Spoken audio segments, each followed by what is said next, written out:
नमो अरहंताणम नमो अरहंताणम नमो अरहंताणम। हमारे शरीर में ज्ञान तंतु सारे समूचे नाड़ी संस्थान शरीर में फैला हुआ है और पूरे शरीर में दो प्रकार के तंतु हैं, ज्ञान तंतु और कर्म तंतु। सेंसरी नर्व और मोटार नर्व ये फैले हुए हैं, किंतु ज्ञान तंतु बहुत अविकसित और निष्क्रिय पड़े हैं। ये मेडिकल साइंस को जानने वाला पढ़ने वाला व्यक्ति तो जानता ही है कि शरीर मस्तिष्क में जो शक्तियां हैं उन शक्तियों का 10 भाग जागृत है मुश्किल से और 90 भाग सोए पड़े निष्क्रिय हैं और 10 भाग का उपयोग भी बहुत कम लोग कर पाते हैं। सामान्य आदमी तो 5% शक्ति का उपयोग करता है, 95% उसकी शक्तियां सोई हुई रहती। जहां इतना सोया पड़ा है फिर कैसे काम चले। और इसमें भी हमारे सिर के जो 2 हिस्से हैं, एक बायां और एक दायां। ये बायां हिस्सा है, ये गणित का, तर्कशास्त्र का, भाषा का प्रतिनिधित्व करता है और ये सारी शक्तियां यहाँ जागृत होती है।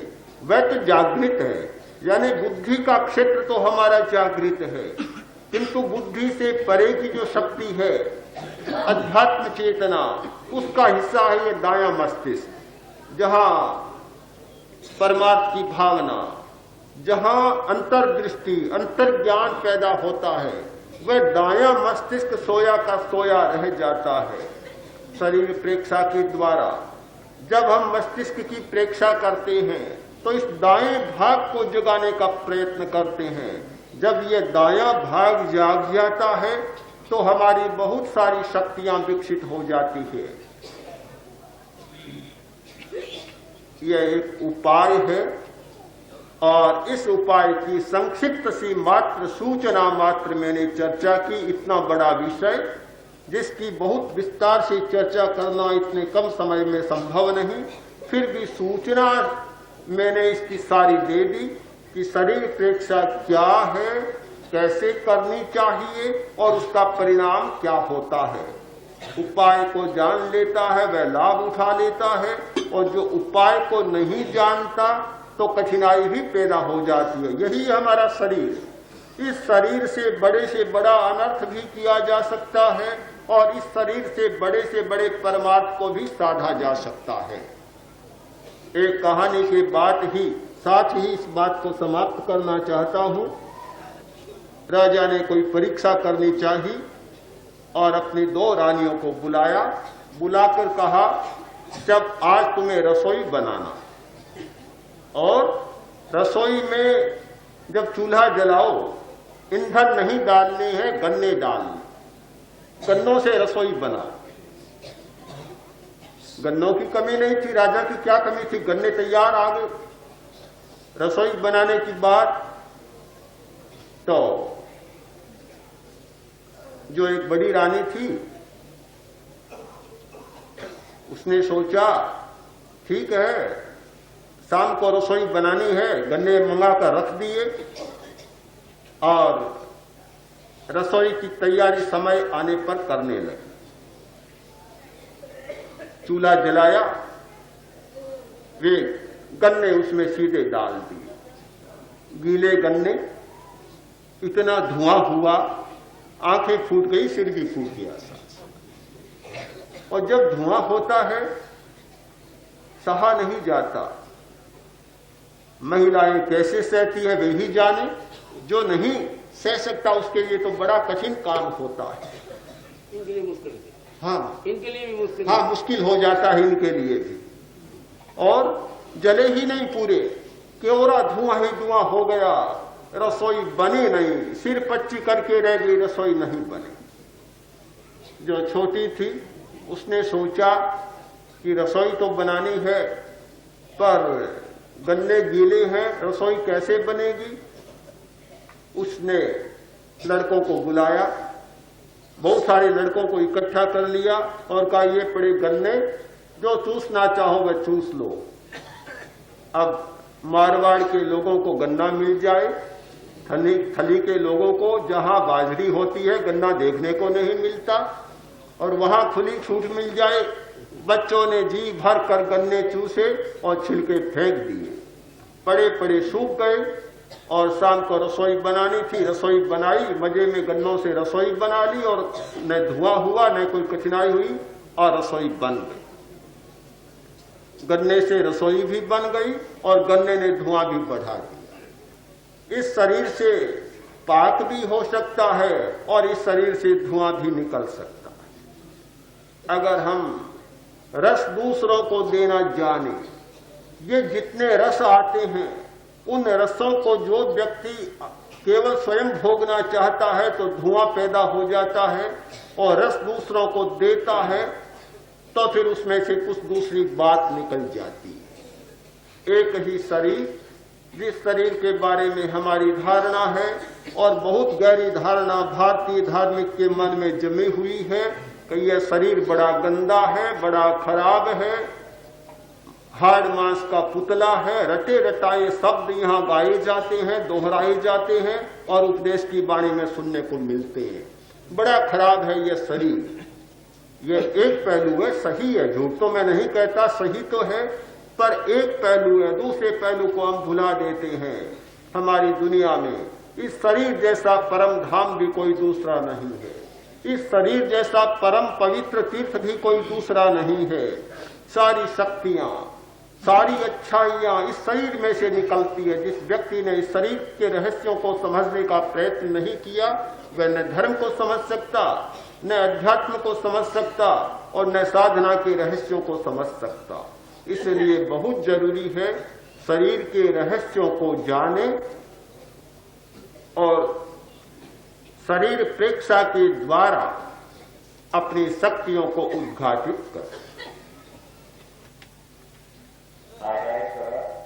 शिविरों में जो लोग ध्यान करते हैं वे जब शरीर प्रेक्षा करते हैं तब जिस स्थान पर दर्द या पीड़ा होती है उस स्थान पर ध्यान करते समय अत्यंत तीव्र विद्युत के करंट से महसूस होते हैं और उस स्थान से दर्द गायब हो जाता है। ऐसा क्यों होता है?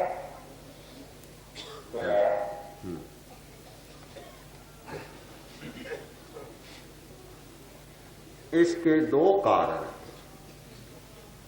एक कारण है जहां हमारा चित्त जाता है वहां प्राण का प्रवाह जाता है। जैसे अंगुली है और यहां चित्त को केंद्रित कर दिया तो यंत्र से देखा जा सकता है कि यहां प्राण का प्रवाह समूचे शरीर की अपेक्षा ज्यादा मिलेगा।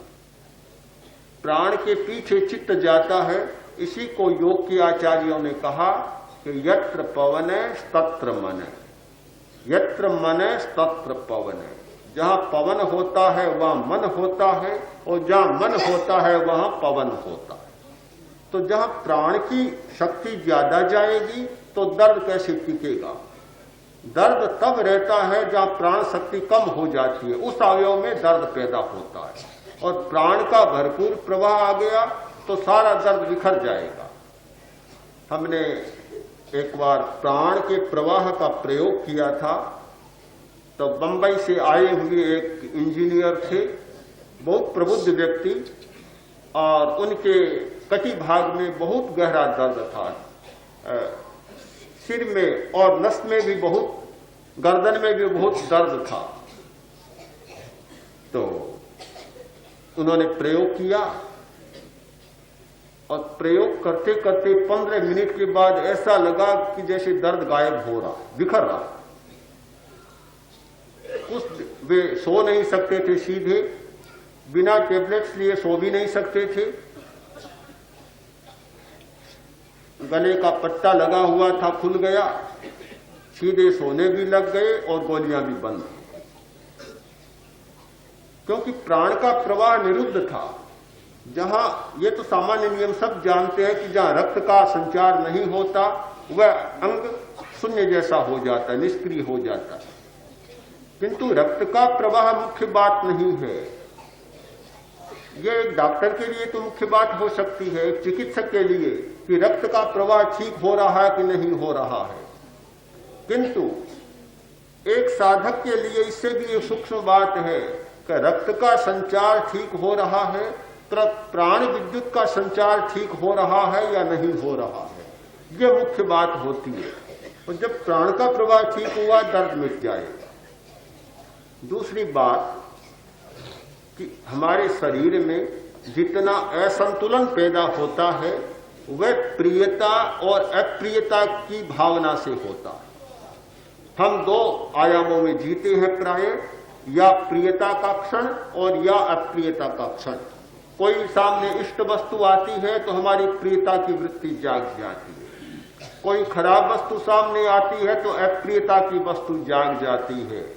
दिन रात के 24 घंटों में यदि ध्यान दिया जाए, जागते समय और सोते समय भी, सपनों में भी लगभग ये प्रियता और अप्रियता की वृत्तियां चालू रहती है। एक मिट्टी तो दूसरी आई, दूसरी मिट्टी तो पहली आई, या प्रियता होगी या अप्रियता होगी। एक तीसरा आयाम है हमारे जीवन का, एक तीसरा क्षण है समता का, जिसमें न प्रियता और न अप्रियता।